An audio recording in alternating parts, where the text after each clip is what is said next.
जब आप ये शब्द सुन रहे हैं, संभव है, ये सिर्फ एक वीडियो नहीं है।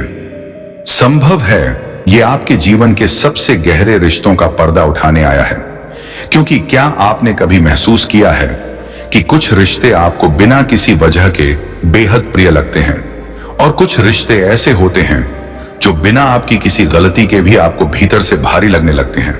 क्या आपने कभी सोचा है कि एक ही घर में जन्म लेने वाले लोग एक ही माँ बाप से जुड़े होने के बावजूद इतने अलग क्यों होते हैं?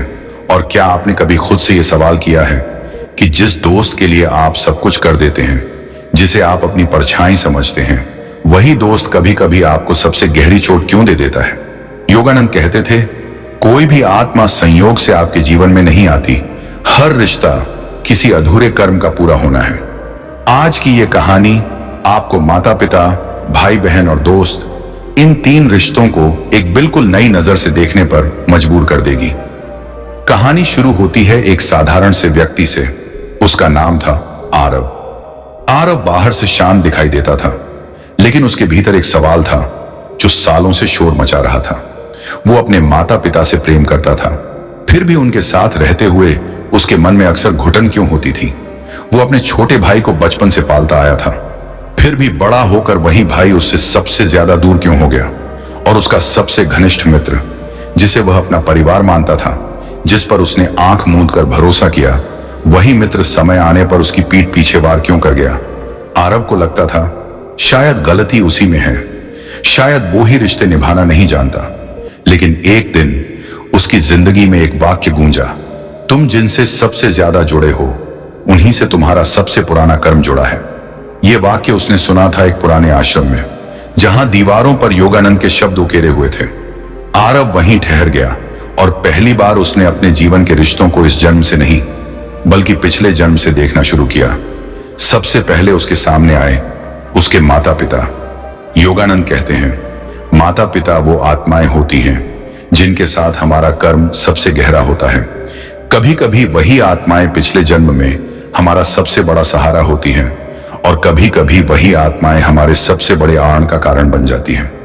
आरव को याद आया कि उसके पिता उससे कभी संतुष्ट क्यों नहीं रहते थे। वो चाहे जितना भी कर ले, उन्हें हमेशा कुछ न कुछ अधूरा ही लगता था। और उसकी माँ जो उसे बेहद प्रेम करती थी, लेकिन जिसका प्रेम कभी कभी एक बंधन बन जाता था।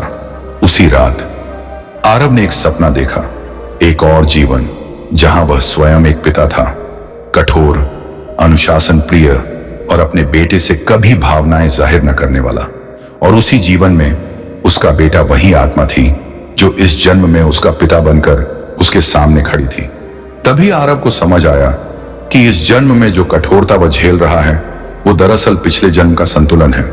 योगानंद कहते हैं, माता पिता हमें सुख देने नहीं आते, वे हमें कर्म चुकाने आते हैं। इसके बाद उसके सामने आया भाई बहन का रिश्ता, जिसे समाज सबसे पवित्र कहता है, लेकिन जो भीतर से अक्सर प्रतिस्पर्धा और ईर्ष्या से भरा होता है। आरव और उसका भाई एक ही छत के नीचे पले, फिर भी एक दूसरे को कभी समझ क्यों नहीं पाए? एक और सपना, पिछले जन्म में वे दो भाई नहीं थे, बल्कि दो प्रतिद्वंद्वी थे, एक राजा और दूसरा उसका सेनापति, जहां सत्ता की लालसा ने विश्वास को तोड़ दिया था।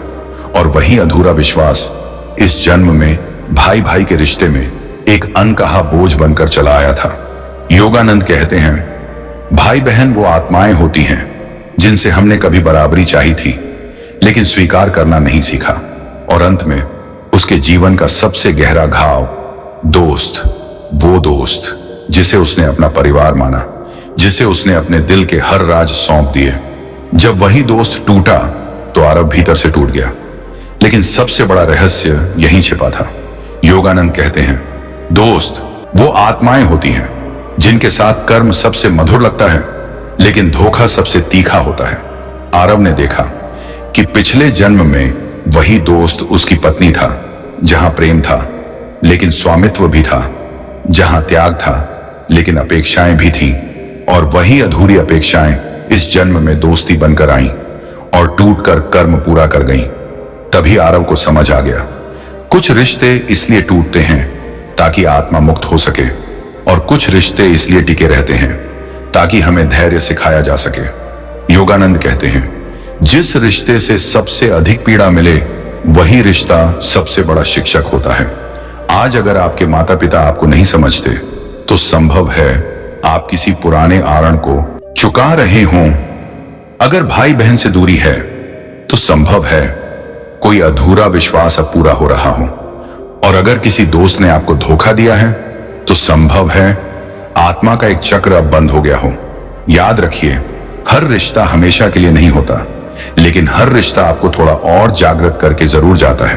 और जिस दिन आप ये समझ लेते हैं उस दिन शिकायत खत्म हो जाती है और स्वीकार शुरू हो जाता है। यही योगानंद की सच्चाई है। अगर ये कहानी आपके दिल के किसी कोने को छू गई हो तो समझ लीजिए ये वीडियो संयोग नहीं था, ये भी आपके ही किसी कर्म का अंतिम संदेश था। तो दोस्तों, कैसी लगी ये कहानी कमेंट्स करके जरूर बताएं। और पसंद आई हो तो वीडियो को लाइक और चैनल को सब्सक्राइब जरूर कीजिए। धन्यवाद। मिलते हैं कल एक और नई कहानी के साथ। तब तक के लिए आप अपने परिवार के साथ खुश रहें।